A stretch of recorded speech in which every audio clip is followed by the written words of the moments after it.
은 겨울을 지난 다음에 무성한 여름을 가기 그 중간이라고 생각합니다. 그래서 봄에는 겨울에 좀 응축되고 얼어붙었던 것들이 이제 싹이 트고 이렇게 활기를 띄어가는 때거든요. 그래서 봄철에는 이제 한의학에서 발진이라고 해서 펴고 퍼진다라는 이런 의미입니다. 그래서 이럴 때는 좀 활기차게 생활하는 것이 좋죠.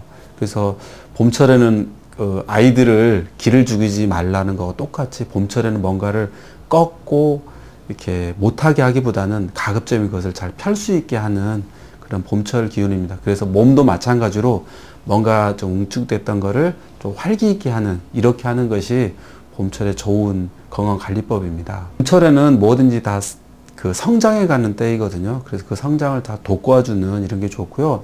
그래서 봄철을 관리할 때는 이제 음식도 아주 중요한 때입니다. 그래서 음식도 한의학에서는 봄철 음식들을 푸른색을 띠는 청색, 이 청색의 기운이 성장의 색깔을 담고 있거든요. 뭐 겨울에는 검은색, 여름에는 붉은 거, 가을에는 하얀 거라면 봄철에는 이 푸른 빛을 띠는 것들이 몸에 좋습니다. 그리고 또 맛도 신맛을 띠는 게 몸에 딱 적합한 때입니다. 그런 것들에 해당되는 것이 뭐 밀이라든지 보리, 그리고 대추, 아욱, 뭐 냉이, 뭐 이런 것들이 봄철 제음식들인데, 이런 음식들이 다 색깔도 그렇고 맛도 약간 신맛을 띠는 이런 것들이죠. 그게 이제 봄철 건강관리에 아주 좋은 때입니다. 그리고 봄에는 아무래도 겨울에 그 마치 물도 얼었다가 풀리는 것과 똑같이 몸도 아직 채 다 완전히 풀린 상태는 아닙니다. 그러다 보니까 봄철에는 사람들이 뭐 춘곤증처럼 이런 몸이 뭔가 더 피로함을 더 느끼게 됩니다. 왜냐하면 몸은 다 완전히 겨울을 벗어나지 않은, 다 풀리지 않은 상태인데, 반면에 이 대기나 이 환경은 굉장히 활기를 띠게 된 게, 사람이 그 속도를 못 쫓아가다 보니까 봄철에 더 피곤함을 느끼게 되는 겁니다. 이제 그럴 때는 뭐 가벼운 스트레칭이나 운동하는 것이 좋고, 또 영양을 보충해 주는 게 더 필요한 때입니다.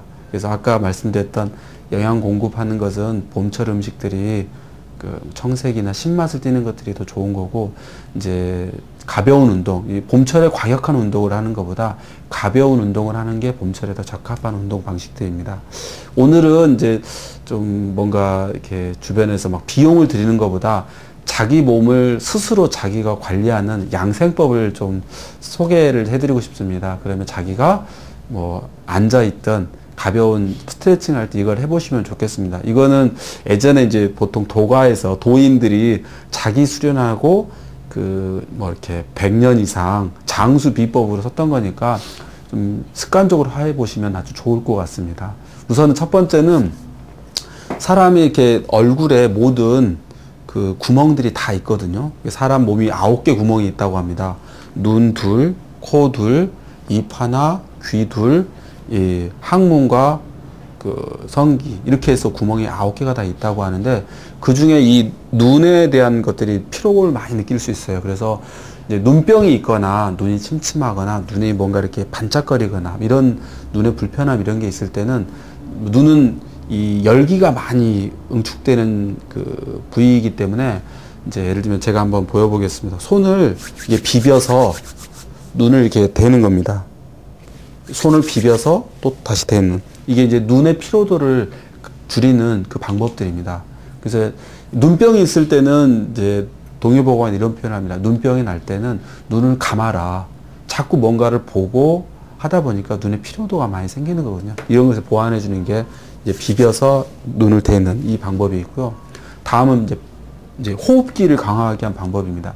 이제 봄철에 일교차가 많이 크기 때문에 이제 폐 질환들이 많이 생깁니다. 아이들은 감기나 뭐 호흡기 관련된 뭐 천식이나 기관지염 이런 것들이 많은데, 이런 것들을 예방하기 위해서는 기본적으로 이 폐를 적셔주는 게 좋습니다. 이제 그 폐를 적셔주는 방법은 이제 이것도 마찬가지입니다. 손바닥을 비벼서 이 그 콧잔등의 좌우를 이렇게 마사지를 해주는 겁니다. 이렇게 되면 이 여기가 열기가 생기면서 여기가 축축하게 적셔줍니다. 그래서 이게 폐를 적셔주는 방법입니다. 그래서 이거를 습관적으로 많이 하세요. 그러면 콧대도 세우고 폐도 적셔서 호흡기 질환을 예방할 수 있는 방법입니다.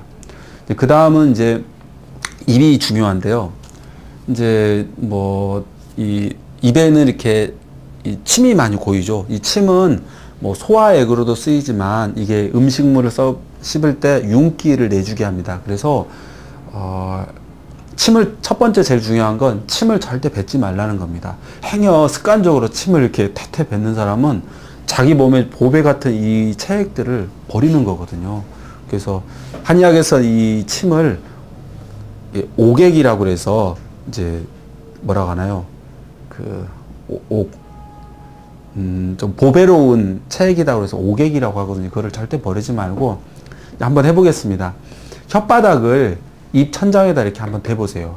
그렇게 하면은 이걸 한 1분, 2분, 3분 이렇게 지나게 되면 그 침이 혀 안에 잔뜩 고이게 됩니다. 한의학에서는 입술의 위아래가 받는 거를 이 양과 음이 교합을 한다고 하거든요. 그러면 거기에서 이 체액들이 침이 고여지는 겁니다. 이거를 오래 입 천장에다 대고 이렇게 입을 다물고 있으면은 입안에 침이 고일 겁니다. 그거를 오래 두고 있다가 입안에 차면 그걸로 양치를 하는 겁니다. 그래서 그거를 양치를 해서 한꺼번에 마시는 건 아니고 조금씩 삼켜 들어가는 겁니다. 그러면 소화기도 좋아지고 몸에서 윤기가 많이 생길 겁니다. 이 방법이 아주 중요합니다. 그래서 침을 고이게 하고 이걸 천천히 삼켜서 하는 이걸 하시기 바랍니다.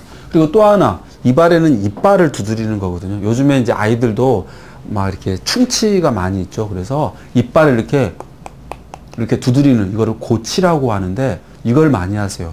연세가 드신 분도 그렇고 나이 어린 아이들도 이걸 하게 되면 이 이빨에 자극을 줘서 이빨을 강화시켜주는 방법입니다. 그래서 이걸 고치한다고 하거든요. 그래서 아침에 일어나면은 이거를 많이 하세요. 아까 했던 침을 고이게 해서 삼키는 이 타액이라고 하는데 이것과 고치를 같이 하시기 바랍니다. 그리고 두 번째는 귀입니다. 이제 귀는 듣기만 하지 귀에서 뭐가 나오진 않죠. 그래서 귀는 이제 나이가 들면 이제 귀가 울리거나 귀가 안 들리는 경우들이 많거든요. 그래서 귀는 자꾸 만져줘야 됩니다. 그래서 귀가 울리는 분 같은 경우는 특히 더 많이 하면 좋은데 귀의 방향대로 당겨주는 겁니다. 뒤로 당기기, 위로 당기기.